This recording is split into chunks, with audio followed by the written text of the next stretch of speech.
Iya, halo teman semua, balik lagi ke VN News. Sebenarnya gue sama ya seperti teman-teman semua, gue muak banget ya kalau mengenai Agus, membicarakan Agus dan segala macam gitu kan ya. Sama seperti teman-teman semua, dan mungkin gue juga sebenarnya pengen terfokus ke Bang Icang malah nih ya, yang lebih membutuhkan dan orangnya juga sangat legowo gitu. Gue pengen banget lebih fokus memberitakan Bang Icang, pengobatannya, bahkan ya gue tahu ya sekarang ini lagi ramai juga ya di media sosial untuk para donatur ingin mengalihkan gitu kan ya uang yang sudah disumbangkan ke Agus agar dialihkan ke Bang Icang karena beliau lebih membutuhkan dokter gitu kan ya. Kalau mungkin Agus lebih membutuhkan lawyer gitu daripada dokter, daripada pengobatan gitu. Berbeda dengan Bang Icang, akhlaknya luar biasa, orangnya sangat legowo gitu ya, gue suka banget. Ke Malaysia diobatin di sana. Amin. Mudah-mudahan bisa ada pencerahan lagi buat mata kamu. Bisa ada harapan baru lagi. Tapi apapun yang terjadi, ikhtiar terus. Betul. Bang Faisal ke Novi ada menyampaikan. Ya, saya pertama mengucapkan terima kasih banyak sama Teh Novi yang sudah luar biasa perjuangin untuk menyembuhkan mata saya biar bisa melihat lagi. Dan satu sisi lagi, jangan pernah berhenti berbuat baik Teh dengan masalah yang Teteh sedang alamin. Manusia yang baik itu adalah manusia yang bermanfaat untuk manusia lainnya. Dengan masalah ini mudah-mudahan Teteh terus berbuat baik, karena masih banyak orang yang membutuhkan manfaat dari Teteh. Ya Allah. Jangan pernah berhenti untuk berbuat baik apapun halangannya. Ya ini ada berita terbaru juga kan ya tentang dari Intens nih teman-teman, tentang si Agus ya. Jadi sebelum gue mungkin akan upload mengenai Bang Icang gitu, ya inilah tentang Agus dulu yang ya kita simak sebentar lah ya, mengenai tangis histeris Agus nih usai Jainuddin mundur ya.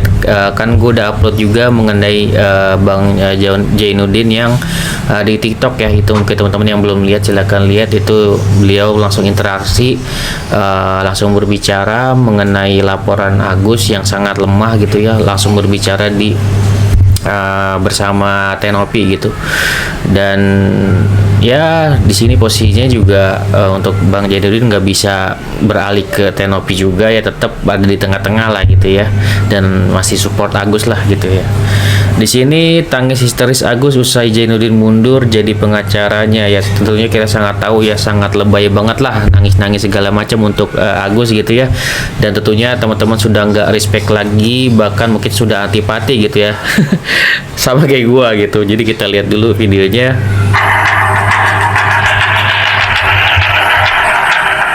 Tangis histeris Agus Salim, korban penyiraman air keras yang kini terlibat kisruh dengan Novianti Pratiwi terkait donasi 1,5 miliar rupiah untuk pengobatan mata Agus. Tangis Agus tersebut pecah setelah ia mendengar salah satu kuasa hukumnya, Jainuddin, mundur dari tim yang membela dirinya. Tak hanya itu, Agus juga mendengar bahwa alasan Jainuddin mundur adalah karena terjadi perbedaan pandangan dengan Farhad Abbas dan juga sifat Agus yang ditudingnya keras kepala dan pelin-pelan. Ini kita selalu mengira ya teman-teman bahwasanya Agus ini kemungkinan memang ini nih awal analisa kita, mungkin Agus ini terpengaruh oleh keluarganya dan segala macam. Dengan keluarnya Bang Jainuddin ini gitu ya, itu membuktikan bahwasanya Agus tidak selugu itu gitu, mudah dipengaruhi. Buktinya untuk Bang Jainuddin ini kan menyodorkan, ini loh ada surat tanda tangan lah gitu, saya biar bisa bener-bener berdamai ini kita gitu. Dan Agusnya mikir dan gak mau gitu, malah tanyain aja ke Farhad, dan ya ribet lah di situ ya, ada konflik jadinya antara Agus dan Jainuddin itu sendiri, Bang Jainuddin gitu kan ya. Dan di situ sudah diungkapkan semua oleh Bang Jainuddin, nanti di sini juga videonya ada gitu ya. Dan di sini ya bisa gue lihat ya, Agus ini punya bakat ya, selain bakat untuk menjual kesedihan gitu, dan juga ternyata ada bakatnya juga sebagai playing victim gitu ya, luar biasa gitu. Wow, lanjut. Mendengar hal tersebut, kondisi psikis Agus diakui sempat down, bahkan sampai berencana mengakhiri hidupnya. Karena itu, dalam waktu dekat, pihak kuasa hukum Agus memprioritaskan pengobatan Agus, baik psikis maupun fisik, yaitu matanya. Krisnamurti dan Farhad Abbas bersedia membantu Agus tanpa menggunakan uang donasi, mengantar Agus berobat ke luar negeri. Wow. Mengenai hal ini sampai Agus sampai mau bunuh diri gitu ya. Itu sudah diklarifikasi juga oleh Bang Jainuddin ya, bahwasanya di situ ya anggapannya untuk Bang Jainuddin itu hanya dagelan doang gitu dari Agus. Kocak banget sih ya, sudah diungkap juga ke media. Lanjut nih. Benarkah hal itu dilakukan pihak kuasa hukum Agus lantaran pihak Novi belum ada langkah nyata terkait uang donasi yang dijanjikan untuk pengobatan Agus? Seperti apa harapan kuasa hukum Agus terhadap Novi terkait uang donasi? Seperti apa pesan menohok Farhad Abbas terhadap Jainuddin yang telah mengundurkan diri tapi menyalahkan Farhad dan Agus? Ya sini kadang gue bingung gitu ya, dikatakan bahwa Teh Novi tidak ada langkah apapun itu guys, seolah tidak ada suatu upaya gitu, padahal di sini yang tidak mau diajak berdamai kan itu Agus sendiri gitu, bahkan malah menuntut gitu, ya gimana mau selesai gitu kan ya, padahal untuk Teh Novi sendiri tidak menuntut balik dan bahkan fokus ke pengobatan Ayu gitu kan ya. Nah kan yang diajakin Ayunya ini orangnya nggak mau gitu, maunya nuntut uangnya doang. Waduh, ribet banget nih ya. Iya bapak, maafin aku bapak. Gus. Tangis Agus terdengar histeris sembari mengadu kepada kuasa hukumnya Farhad Abbas ketika mendengar bahwa salah satu anggota tim kuasa hukumnya yaitu Jainuddin mengundurkan diri. Tak hanya mundur begitu saja, Agus rupanya mendengar alasan ia mundur. Selain menyalahkan Farhad Abbas, juga menyalahkan Agus yang ditudingnya sebagai kliennya yang keras kepala dan pelin-pelan. Merasa dipojokkan oleh Jainuddin, Agus Salim sampai berniat mengakhiri hidupnya. Lantaran tak kuat menanggung penderitaan yang ia jalani saat ini, baik penderitaan secara fisik maupun secara psikis, dihina, dipojok, disalahkan, dan sebagainya. Dihina, dipojok, disalahkan dan sebagainya, ya memang kenyataan itu yang dia lakuin kan gitu, perbuatan kesalahannya, dan sudah sangat wajar netizen menghukumnya secara sosial seperti itu gitu. Dan kalau dia nggak terima, ya lu perbaikin diri gitu kan ya, biar lu tahu diri gitu maksudnya. Cuman ya kalau lu nggak tahu diri sampai sekarang ini, ya lu masih dihujat sampai akhir gitu. Nih ungkapan dari Bang Jainuddin ya teman-teman. Ya, pastinya ada beberapa hal ya yang menjadi pertimbangan kenapa harus mundur. Salah satunya mungkin perbedaan cara pandang, cara melakukan langkah-langkah hukum antara saya dengan Farhad Abbas ya, seperti itu. Dan yang kedua mungkin terkait juga polemik antara saya dengan Agus ya, sebagai kuasa pemberi kuasa ke kita ya.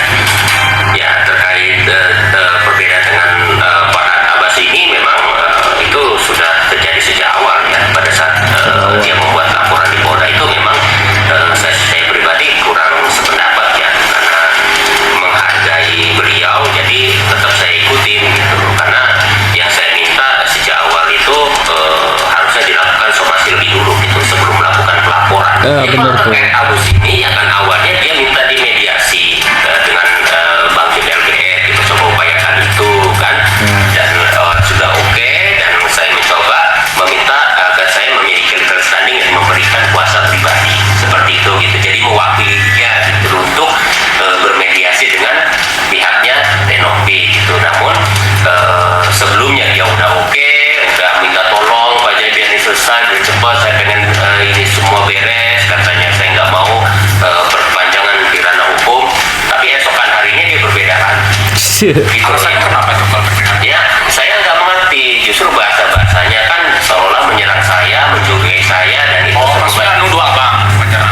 Iya, mencurigai saya dengan saya memberikan surat kuasa itu gitu. Dia mencurigai saya padahal kan udah jelas dalam surat kuasa itu hanya kuasa memberikan agar saya bisa menghadiri pertemuan terkait upaya damai itu dan menandatangani perjanjian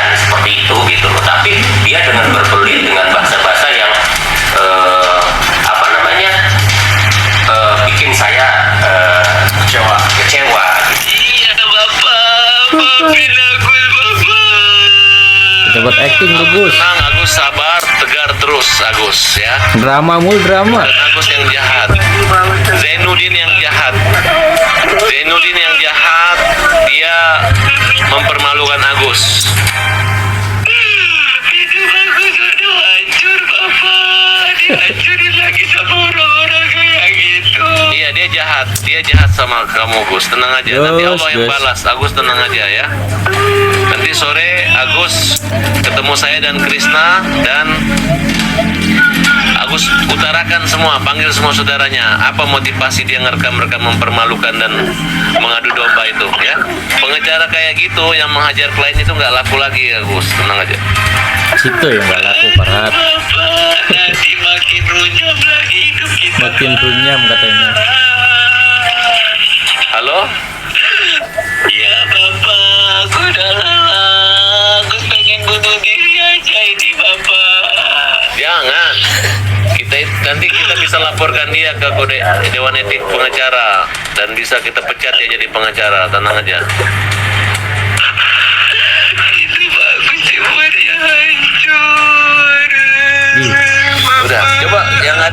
Udah cukup. Merinding gua. Kok ada orang kayak gitu ya? Aduh, pusing gitu ya. Aduh.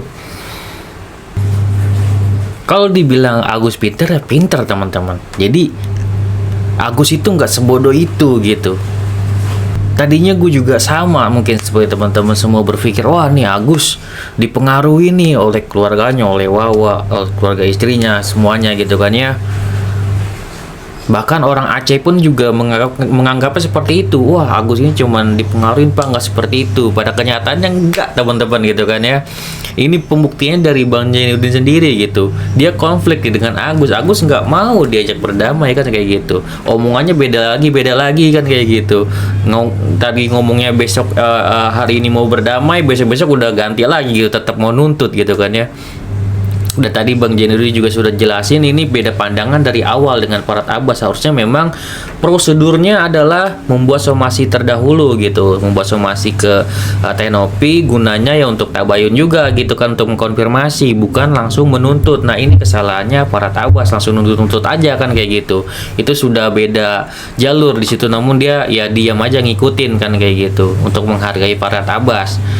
Dan akhirnya begini gitu kan ya. Bahkan kemarin itu siapa namanya, si Krisna Murti itu ngomongnya begitu lagi, sama pengennya damai, pengobatan Agus, padahal itu yang dijalanin oleh Tenopi kan kayak gitu.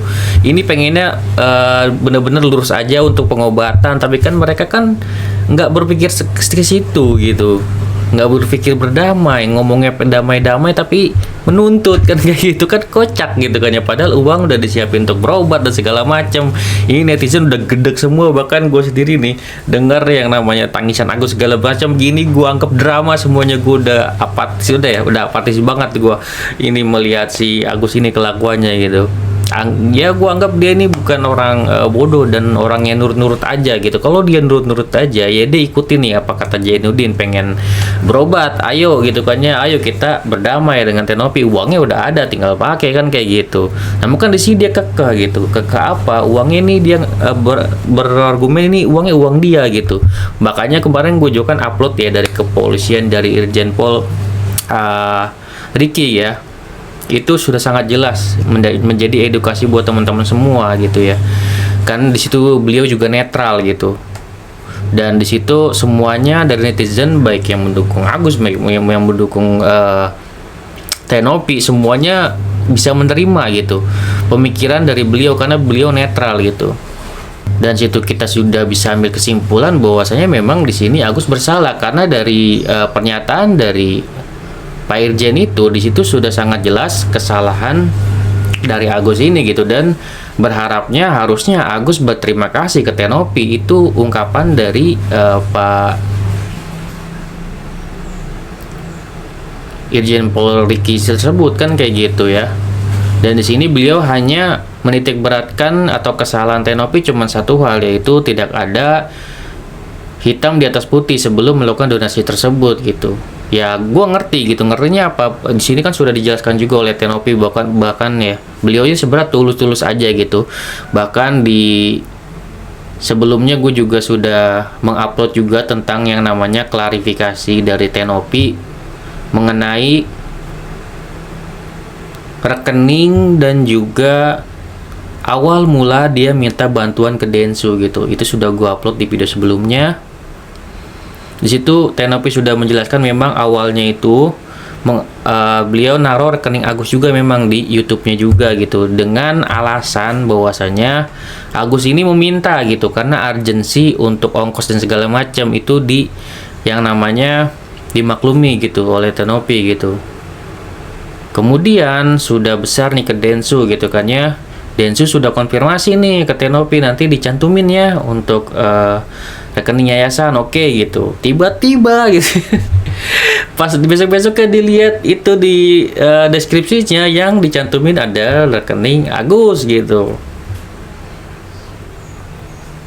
Dan di situ Tenopi kaget dan ya udah oke-oke aja awalnya gitu kan. Namun disinilah memang letak awal mula kesalahan dari Tenopi gitu. Bahwasanya sini memang wajar, memang harusnya memang ada hitam di atas putih, walaupun kita tahu ya di sini Tenopi sangat tulus membantu gitu dan tidak ada tuntutan segala macam. Namun di sini Tenopi di sini ada tuntutan moral kepada para donatur gitu, di mana donatur ini akan menanyakan progresnya bagaimana pengobatan Agus karena uangnya khusus untuk pengobatan Agus gitu. Kemarin juga makanya gue upload juga, wartawan nih salah persepsi ini gitu kan ya, atau gagal paham mengenai donasi gitu. Ini bang kan donasi, kalau kata Pak, donasi itu kan bebas untuk dilakukan atau dibuat apa aja oleh penerimanya. Konsepnya kan nggak gitu. Donasi itu tujuannya untuk dibuat untuk suatu tujuan tertentu gitu, dan dalam konteks ini tujuan donasi ini untuk pengobatan Agus dikhususkan kayak gitu. Dan di situ dari kepolisiannya itu sudah juga mengungkapkan bahwasanya jika pun nanti sisanya ada untuk keperluan lain itu juga harus dikonfirmasi ke donatur gitu. Donatur ikhlas gak nih untuk keperluan hidup si Agus ini gitu, harus ditanyakan lagi kan seperti itu. Dan kalaupun ini nanti akan ada pengembalian misalkan jalan buntu nih gitu kan ya, Agus misalkan nggak mau dikembali atau masih mau nuntut terus, itu solusi dari kepolisian ya kalau misalkan teman-teman berpikir gue bingung sama Agus begini ya sama gue juga gitu teman-teman. Nih maunya apa sih gitu kan ya, padahal Tenopi sudah juga menjanjikan gitu ya, setelah ini ada pengobatan dan segala macam gitu selesai, sisa uangnya sebenarnya buat Agus untuk dia usaha atau segala macam itu sudah di planning semua gitu sama Tenopi. Masa dia nggak lihat itu gitu ketulusannya, pengennya hanya menguasai uang itu aja gitu kan. Gila pemikirannya kalau menurut gua sih. Bang Icang ini sudah buta gitu kan ya, kedua matanya gitu mutlak. Walaupun sedang melakukan pengobatan, mungkin diusahakan juga ke luar negeri nanti ya oleh Tenopi. Tapi poin yang pentingnya adalah Bang Icang ini ya mungkin tidak seperti Agus gitu. Meskipun buta, Bang Icang ini tidak buta hatinya gitu. Tidak buta mata hatinya, benar-benar bisa melihat ketulusan Tenopi, menghargai dan fokus ke pengobatan gitu. Tentunya Tenopi juga nanti akan bantu hal-hal lainnya ya dari Bang Icang ini gitu ya. Dan gua juga berharap buat teman-teman semua para donatur, ini ada Bang Icang yang lebih membutuhkan gitu daripada Agus. Semoga bisa lebih membantu Bang Icang. Dan kemarin juga gue udah upload video tentang para donatur. Ada 11 donatur ya teman-teman yang sudah akan membuat petisi gitu. Bahwasanya apa? Bahwasanya di situ mereka ini sebenarnya itu mereka nih 11 orang ini sudah mengumpulkan totalnya 80 juta dari 1M itu gitu kan ya. Ada andil 80 juta dan itu benar-benar pengen dialihin ke Bang Icang. Mereka pengen melakukan hal itu gitu. Artinya ya alhamdulillah, silakan teman-teman yang para donatur bersuara ke yayasan, dan semoga ada wadahnya nih. Sebenarnya kan para donatur ini pengen bersuara cuman bingung kan wadahnya kemana gitu ya. Semoga lekas ya untuk Tenopi, mewadahi untuk para donatur maunya gimana gitu. Oke, segitu video dari gua, semoga bermanfaat. Wassalamualaikum warahmatullahi wabarakatuh. Teman-teman.